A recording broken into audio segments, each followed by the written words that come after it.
Bun găsit! Integrarea în Uniunea Europeană este o prerogativă pentru Republica Moldova, cel puțin de acest lucru ne asigură autoritățile de la Chișinău. Suportul masiv de care se bucură țara noastră din partea UE nu poate fi negat, iar proiectele care au fost implementate de-a lungul anilor au schimbat viețile a zeci de mii de moldoveni. Care sunt însă șansele reale de integrare a Republicii Moldova în marea familie europeană, dar și care sunt lacunele cu care se confruntă țara noastră și care ar trebui să fie rezolvate imediat? Discutăm cu Ambasadoarea Suediei în Republica Moldova, Excelența Sa, Katarina Frid. Excelență, vă mulțumesc pentru prezența în studioul Agora. Mulțumesc! Și prima întrebare este: cum apreciați dumneavoastră în acest moment parcursul de dezvoltare a Republicii Moldova din ultimii ani? Thank you. First of all, thank you so much for having me here today. It's a true pleasure. Looking back at Moldova's development, I think that Moldova has faced a number of very difficult challenges. Of course, some of them has been shared with other countries as well. We have the COVID pandemic recently, which has been have severe consequences for the Republic of Moldova. And now we have also the devastating war in Ukraine, right on the border, on the other side of the border of your country. So I think that there has been a number of substantial challenges that you need to face. But looking for a more longer perspective, I think that you have a very positive outlook going forward. You have managed to come closer to the European Union, open up business opportunities, and you have I think now 70% of your export is going to the EU, which is a very fortunate development. You have the visa-free movement, which also, with people-to-people connections, integrate you very more closer to the European family, and that's, I think, where definitely Moldova belongs. So I think that you have a very interesting future going ahead, and really looking forward to follow and support you in that. I think also during the last couple of years we've seen a very positive development when it comes to pluralism, strengthening civil society capacity and the media sector, which is very important for a democratic development of the country. You have a very ambitious government with a very ambitious reform agenda that I think will be able to also push this country even further, and building the strong institutions that you need going forward. I've only been here since September, so this is really my first year in Moldova, but I've already been very much impressed. You have so much to offer in this country, and in particular I've seen a lot of the investment we are doing together with you in the IT industry, and I think that this is definitely something that is going to help you in the future going forward and is also very attractive to the young population. Totuși, Republica Moldova are mai multe probleme nerezolvate, o spun și conducerea țării, o spun și sondajele, o spun și oamenii nemulțumiți de felul în care funcționează unele domenii în țara noastră. Din perspectiva dumneavoastră, care sunt problemele care necesită o rezolvare imediată?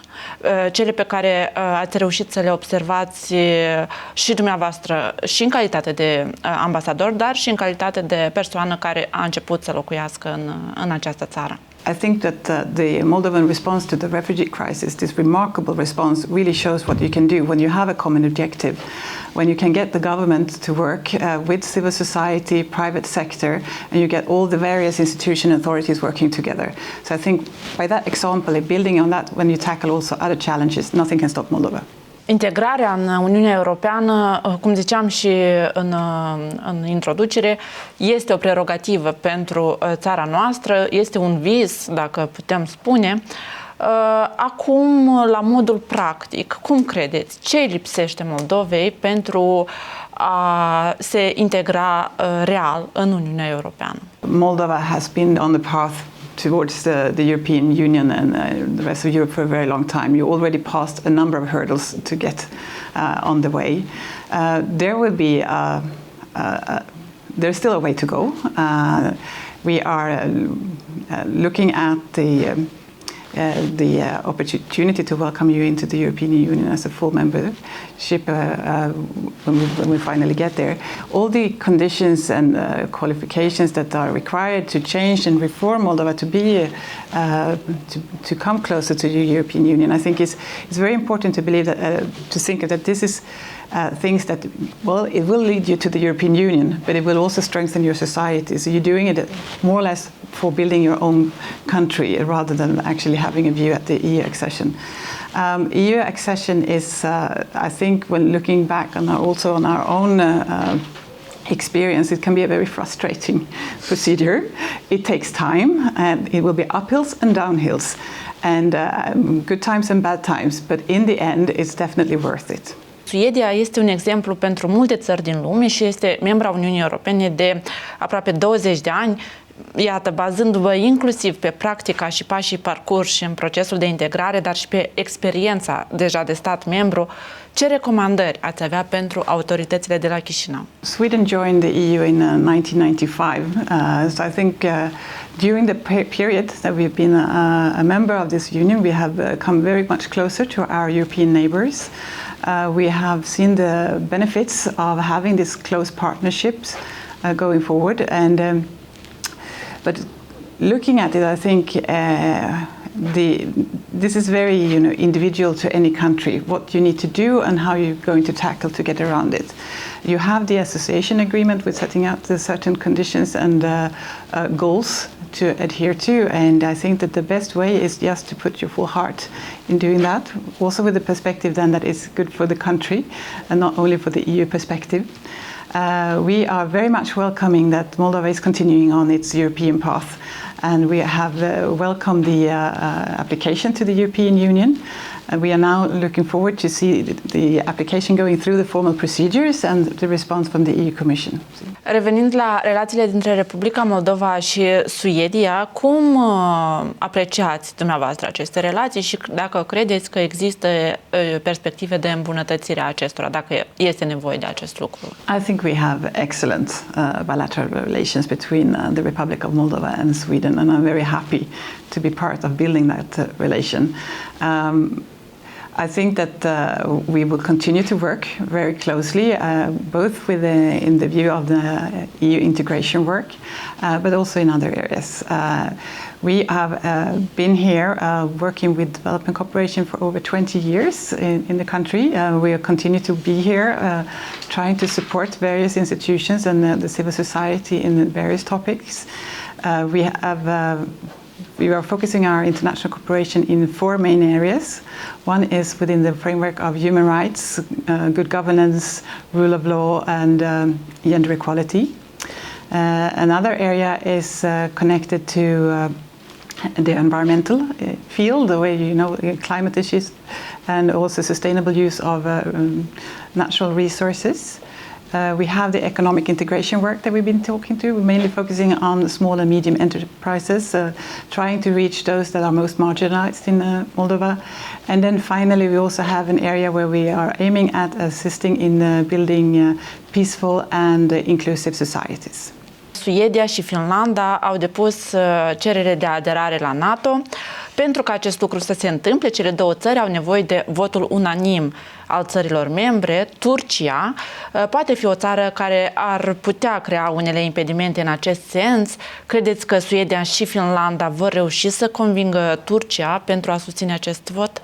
We have seen from the Russian aggression towards Ukraine and their blatant disregard of international law and the really horrendous things that are happening on the other side of the border has made the Swedish, as the Sweden, also have to reconsider our own security policy and what to do and how to ensure that we can stay safe in this regard.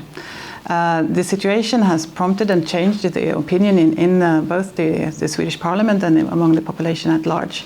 And we have come to the conclusion that in this kind of a new security order, or non-security order, if you like to say that way, the best option for us is to apply for NATO membership. We have done this in very close consultation with our Finnish neighbours. It has been very well anchored within the Parliament, and now we're looking forward to see the responses from the various member states within the NATO. Of course, it's very important to point out that NATO is a defence alliance. It does not pose any threat to Russia. We do not we are not a threat to Russia, but we have to, considering what we have seen in Ukraine, really take a decision on how to feel more secure in this new environment. We have ongoing discussions with Turkey at the very highest level, and we do hope that there will be a swift resolution to the concerns that they have raised.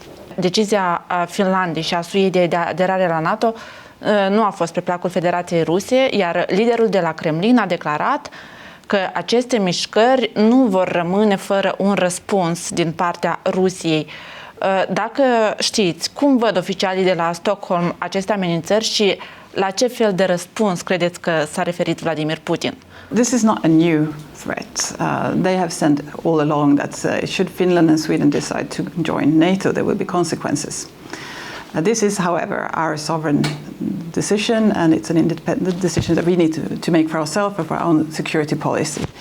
So we have taken this decision, and it's important to remember that it has really been prompted by how Russia has been behaving in relation to Ukraine, that we feel it's necessary to have a review of our security policy and make the decisions that is best for our country. Care sunt prioritățile acestui mandat și de ce din cele realizate până acum sunteți mândră și ați vrea să punctați?